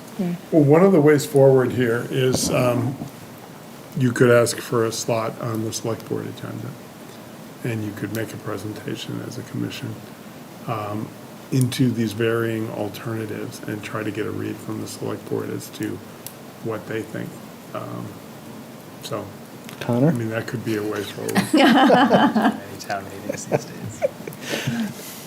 Because the budget process, budget recommendation committee is about to have their organizational meeting. Oh, wow.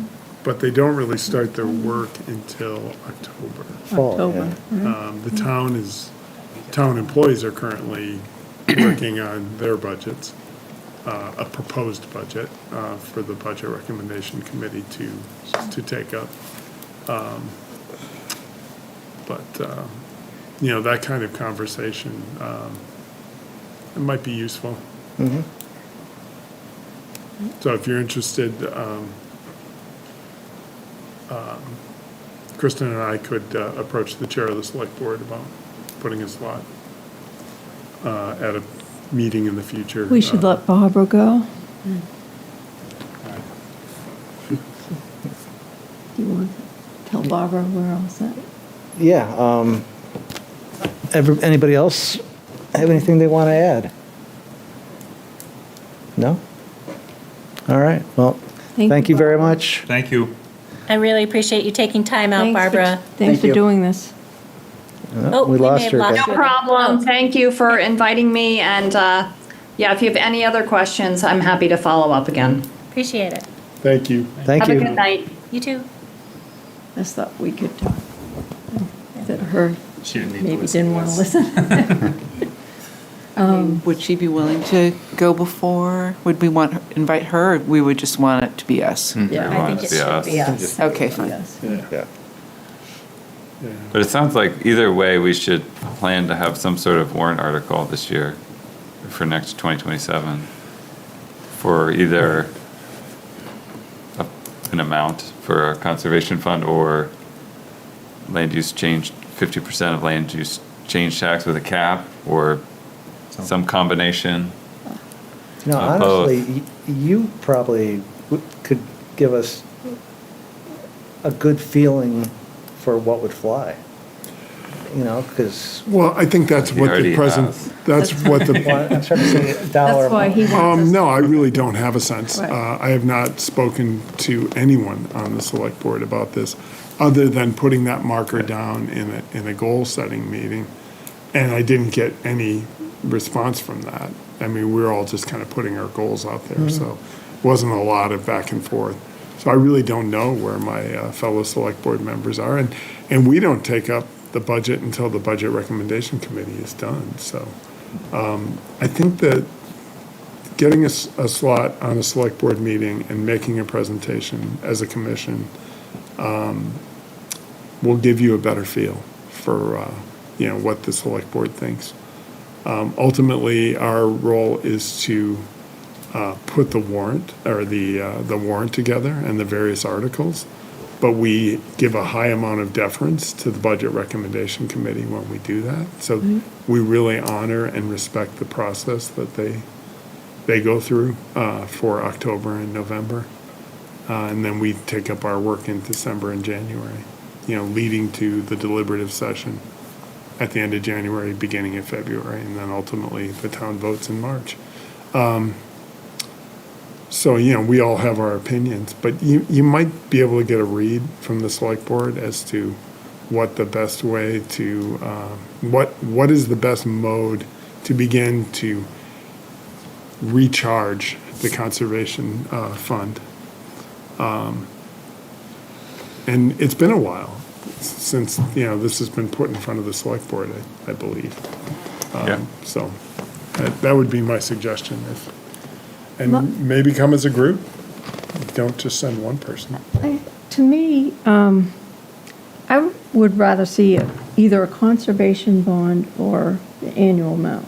But I think we have, I say the bond because I think we have to come up with a base amount. If we're saying we want $500,000, that's going to take us a long time to get that. Is why I'm lean more toward a conservation bond at this point, to be honest. Well, it gives you the credibility when you're going in to talk to a property owner that you can actually move before, without waiting for the uncertainty of town meeting. Yeah. Plus, $50,000. It will take us a long time to build up any amount of money. Well, and we used to combine it with grants too. Oh, that's true. And But you have to have matching funds, as she says, for grants, Exactly. you have to have matching but, funds. between land use change tax, the bond, the budget money, and then grant money, we were in the position we were able to act very rapidly, Yeah. need be. So.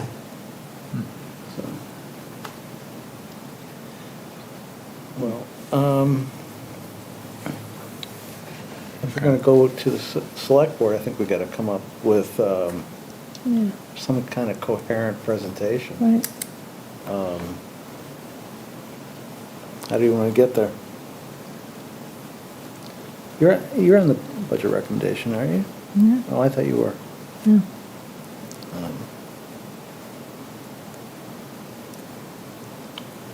I can be part of something. We want to go to the select board and just talk through sort of this conversation we're having. Yeah. That we need money for the conservation fund. Yeah. And conservation's a priority. I mean, there's been a lot of development. There's a need for more we have conservation land, but we could make the argument for why it's important. And then how do we want to go about doing it and presenting a few options? Yeah.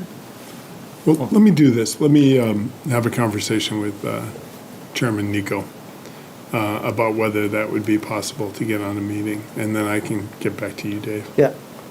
As the chair. Or maybe you and I can speak to Nico together. Yeah. Yeah. Okay. All right.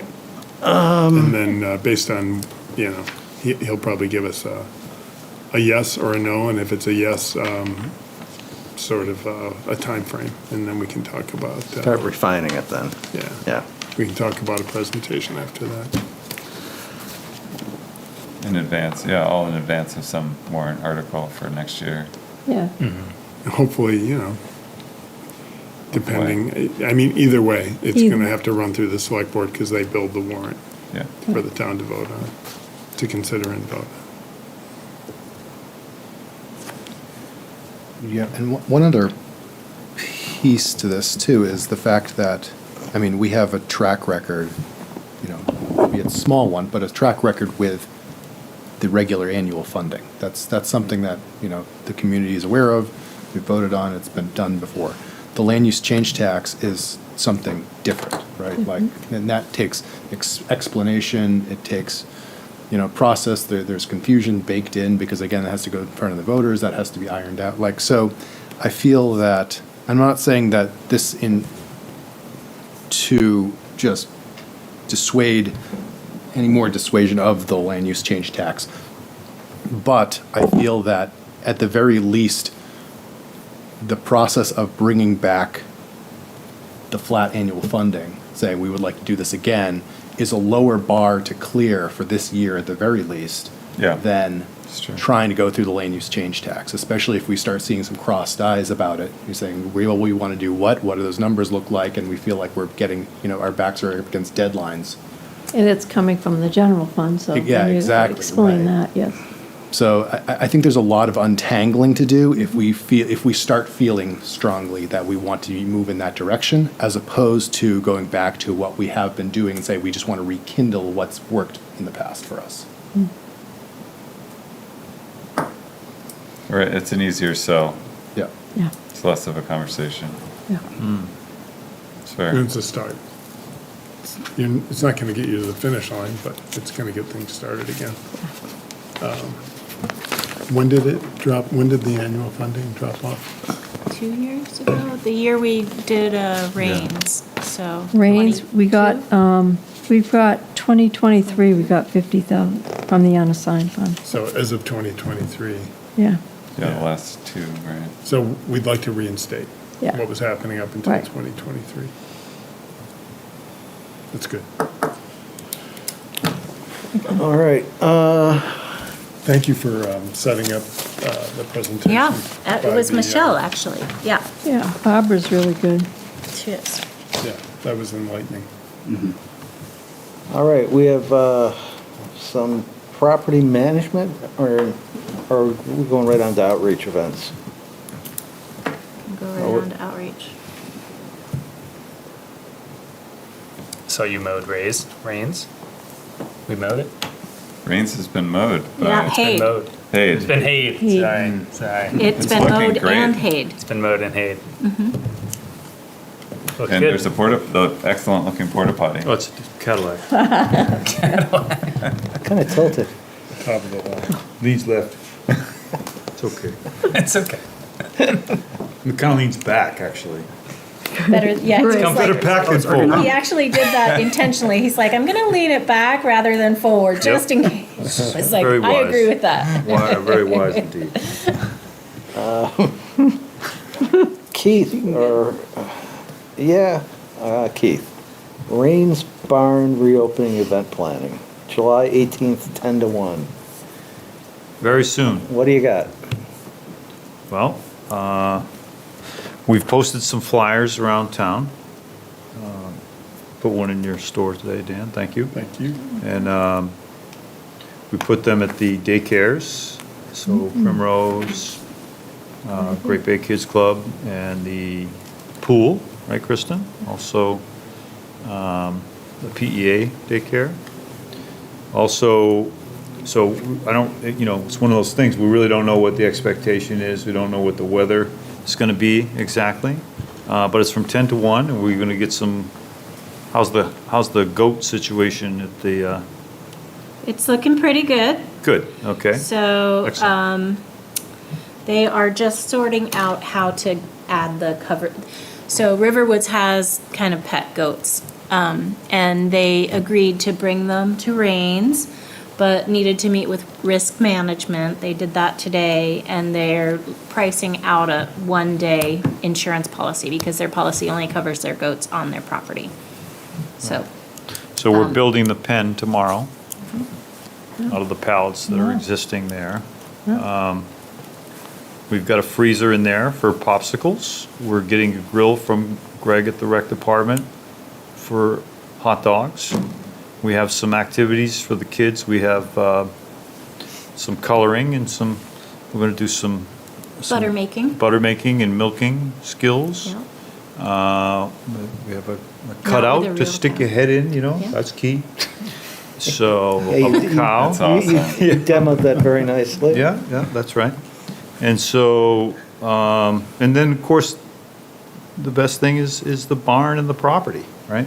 So it's been hayed, and we're gonna mow it one more time, so the grass is short, and clean the barn a little bit. So what really is needed is some people to kind of do some of these things on Saturday from, say, I guess we could probably get prepped up by 9 to 1:30, maybe, something like this, to get it all prepped up, and then, I mean, we'll be ready, but I just want to make sure that we have enough people for, if there is a lot of people, somebody for parking, somebody for cooking, somebody for handing out popsicles, somebody for sort of managing the tables for the kids, giving out the assorted crayons and squish balls and stuff that we have for them. And it's free. I love that it's free, man. I love that it's totally free, right? All the food, it's all free. So I would really appreciate anybody that could come and help out with that. So, I blocked it off on my calendar. I'll be there. great, I appreciate that. Thank you. I can be there for setup for sure from like 9 to 10:30. That'd be Then great. I'll Yeah, need to- whatever you can do would be, if you could just come for an hour or whatever, that would be great. Okay, yeah, I can be there then. A little bit concerned about the parking, like want to make sure that we set a precedent so that we can get, if there is quite a throng of people, we have a way to manage that. We do have a porta potty, which is great. And what else am I missing, Kristen? You covered it. Anyone else? It's gonna be awesome. I'll definitely come help out. Oh. Thank you. That'd be great. Yeah, I'll be there. I think we probably need, I'll be there, and I can be there at 9, but then I have, Hazel is actually, she's in the Word Barn camp across the street, and she has a Oh. performance at 10. Okay. Oh. So I have okay. to, I can come Yep. and help set Set up, up. and then I have to go across the street, and then Careful. I can Understandable. come back. So I can't be cooking hot dogs, but I can help Yes. a bit. so, okay, that'd be good. Let me just confirm with the one that lets me make decisions, and then I'll. Yeah, no, I You understand. know where I live, though, so. So, okay. Right? And I think it'd be good for kids of all ages, really. And based on past events, it's a fluid thing. You come in, you might be there 15 minutes, you might be there a half an hour, but then you're kind of in and out. So we could have a good surge, or if it's a real rainy day, we don't know what could happen. It could cause people to come, it could cause people not to come. I really don't know. It's all, Gotta prepare for all of it. right. So we'll have plenty of food, and we have, it's going to be good. I'm excited about it. And show off the barn, right? And give the barn tours is something that we'll need some people to kind of show people around. And we also are running a little bit against a 50-person occupancy on the top and 25 on the bottom. We need to manage that. So having some people. Oh, cornhole. Yeah, cornhole, yeah, that's Right. good, right? We need to manage both the interior of the barn, the food, the parking, so there's a lot of moving parts. Make sure we have enough Number of people. people, Yeah, and you said you would come too, right? Good, yeah, so we should be good. We've really kind of run it before with about 3 people. So I think if we had about 7, we would probably be okay. So my friend Bill's coming, my wife's coming, so we should be getting there. Anybody else that can do anything else on the that day would be much appreciated. And before that day, so we, Yes, I have. Yeah. I'll text Nick. okay. So before that day, we have an event on the Planning and Sustainability Facebook or Conservation and Sustainability Facebook page. If you would share that event, if you're a Facebook user, that will drive more people our way. Interact with it, say you're interested or going or whatever. All of that would really be helpful. I can send that link around to make it easy to find. Remember my email. Yes. Dave still That's doesn't still get happening? the emails. It's been, how many years have you been chair? I don't know. 22? I'm just joking. It's the 1920. I've gotten really attached to that. And it only happens to some people, so make of it what you will. That's infuriating. We've got an Art in the Barn event also. Is there any update, Keith, besides these little He's canvases? doing a heck of a job. I'm just trying to move some units, man. He's moving those units. We've got the, as far as the Art in the Barn goes, it's going to be September 26th.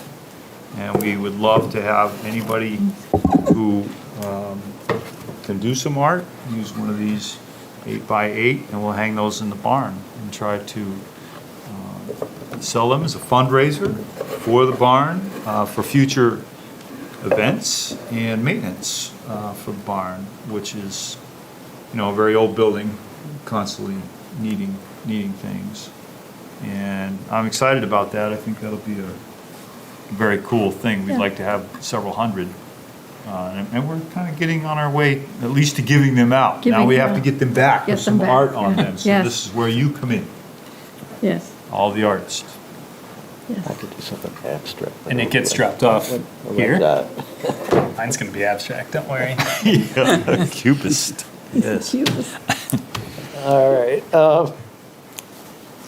Any other committee reports? Well, is this a good time maybe to recognize that somebody got an award? That's right. Let's move on. I think No can do. a week ago yesterday, I believe, Right? the first annual Exeter Heritage Volunteer Award, or whatever the title was. John Merkel Award. John Merkel Award, Yeah, that's yeah. right. Yeah? And there was 3 winners. The Conservation Commission nominated Keith, unbeknownst to him, and he was one of the winners. Yeah. It was a nice presentation. Yeah. It was nice. Thank you. I was honored that John's sons attended that. Yeah. I thought that was so cool. Thank you. Well deserved. Yeah, thanks for all your work, Keith. I love what I do. That helps. And guess we also have some minutes to approve from the July 9th site walk. Ready, take a peek? Do we have a motion, Connor? I wasn't there for either of them last Oh, that's right, you missed that. I was Well, watching virtually. I'll make a motion that we approve the site walk minutes from June 9th at Oakland Road site. I'll second that. Any discussion? All those in favor? Aye. Aye. Opposed? None? Abstain. What? Abstain. Okay. I wasn't there. Abstained, for the record. The majority of people that voted approved.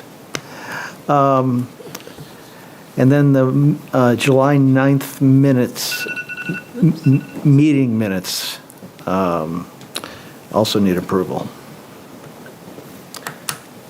June 9th, What did I say? July. Oh, yes, June 9th. June 9th. Second. Oh, okay, I make a motion, we approve them. And Keith seconds them. I'll second. Discussion, all those in favor? Aye. Aye. Aye. Opposed? None. Okay, correspondence? None. Nothing?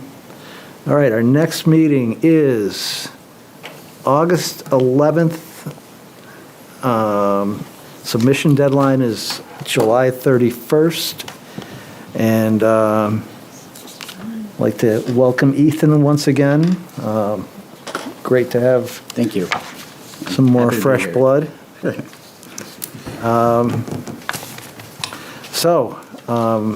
With that, at 8:59, I would motion that we adjourn. Second that. No discussion, all those in favor? Aye. Adjourned. Thank you for tuning in to Exeter TV. Exeter TV is the town's public and government access channels, available on Comcast channels 6 and 22. Channel 6 is your channel. If you have an idea for a program, want to host your own talk show, or submit a film, we're here to get your content on television. On Channel 22, we bring you live and replay coverage of government meetings and other town updates. A third channel, Blue Hawk Media, is operated by SAU 16 and can be found on Channel 8, with all your school sports, events, and meetings. You can watch Exeter TV online at exeternh.tv, Apple TV, and on Roku. Find us on social media for extra content. Subscribe to our YouTube channel and hit the bell to get notified about live streams and new content. Tune in to our platforms every other Friday to watch the Exeter Biweekly Report, with recaps of recent events, updates from town departments, and messages from nonprofits in your area. If you head to our website, exeternh.tv, we invite you to sign up to our newsletter to receive monthly updates about new content, upcoming meetings, and more. We'd like to thank you for taking the time to watch Exeter TV and hope that you tune in to our other content as well.